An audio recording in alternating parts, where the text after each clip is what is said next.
దగ్గరకున్నామ్మా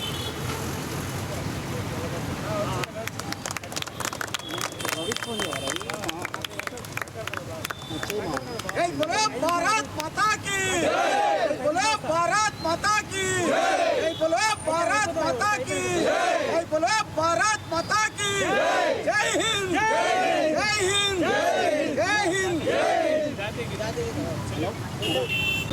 अधिनायक जय हे भारत भाग्य विधाता पंजाब सिंध गुजरात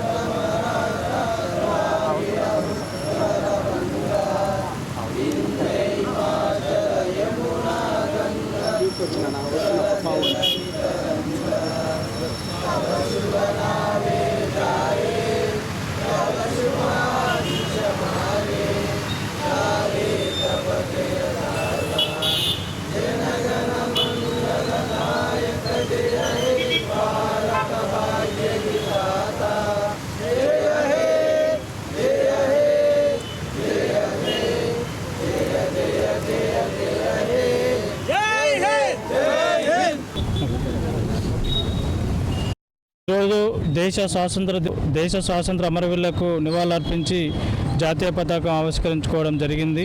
ఎందరో త్యాగమూర్తుల ఫలితమే దేశ స్వాతంత్ర ప్రణాళికలు అనుభవిస్తున్నాం.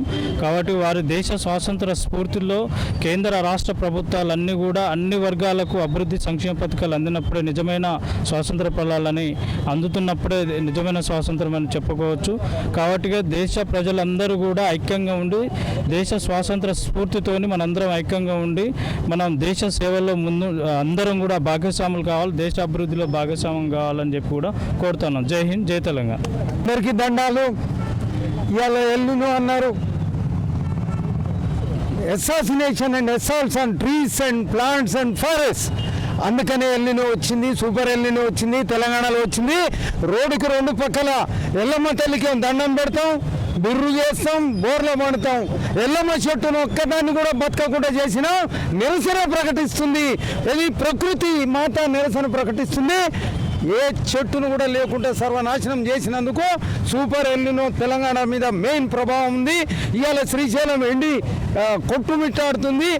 తల్లి కృష్ణమ్మలో కూడా నీళ్లు లేకుండా అయిపోయినాయి. కారణం మనం చెట్లని అసాల్ట్ చేస్తున్నాం. అది కాపాడున్నాడే మనకు మళ్ళీ నీళ్ళు వస్తాయి, మళ్ళీ కాలువలు వస్తాయి, మళ్ళీ మనది సర్వతోముఖంగా మంచిగా ఉంటాయి, మంచి ఫలాలు పడతాయి. చెట్లను కాపాడాలి, చెట్లను కొట్టొద్దు. రోడ్డుకు రెండు పక్కల 200 సంవత్సరాల చెట్లు, 150 సంవత్సరాల చెట్లు, 50 చెట్లను నాశనం చేసి ఎల్లమ్మ తల్లికి యాటలను కోసి బిర్రుగా దాగి బోర్ల బండేది తప్పుకోవాలి, చెట్లను బతికియాలి. దాని ప్రకారం పోవాలి, మనం అంతా మంచిగా ఉంటాం. Thank you.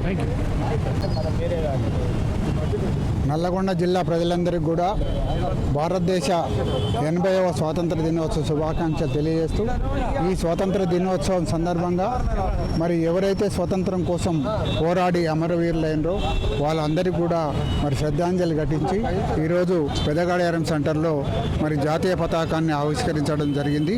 ముఖ్యంగా ఒకటే చెప్తా ఉన్నాం, భారతదేశంలో 80 సంవత్సరాల స్వతంత్ర దినోత్సవం జరుపుకుంటున్నాం. కానీ ఈ దేశంలో ఉన్నటువంటి మెజార్టీ ప్రజలైన బీసీలకు ఇప్పటికి కూడా మరి స్వతంత్ర ఫలాలు సరి అయినగా అందనేలని మేము భావిస్తూ ఉన్నాం. ఎందుకంటే ఈ దేశంలో కుక్కలకు, తర్వాత కోళ్లకు, జంతువులకు లెక్కలు ఉన్నాయి, కానీ మరి బీసీలకు లెక్కలు లేవు. కాబట్టి భారతదేశంలో ఉన్నటువంటి బీసీలు, ఓబీసీలు అందరినీ కూడా కులాల వారీగా లెక్కలు కట్టి లెక్కలు తెచ్చి మెజార్టీ ఏదైతే దేశ జనాభాలో మెజార్టీ ఉందో వాళ్ళందరికీ కూడా స్వతంత్ర ఫలాలు, ఆర్థిక, రాజకీయ మరి అన్ని రంగాల్లో కూడా వాళ్ళకు సమానమైన స్వేచ్ఛ ఇవ్వాలని చెప్పేసి బీసీ పొలిటికల్ జాక్ పక్షాన మరి ప్రభుత్వాన్ని డిమాండ్ చేస్తూ ఉన్నాం.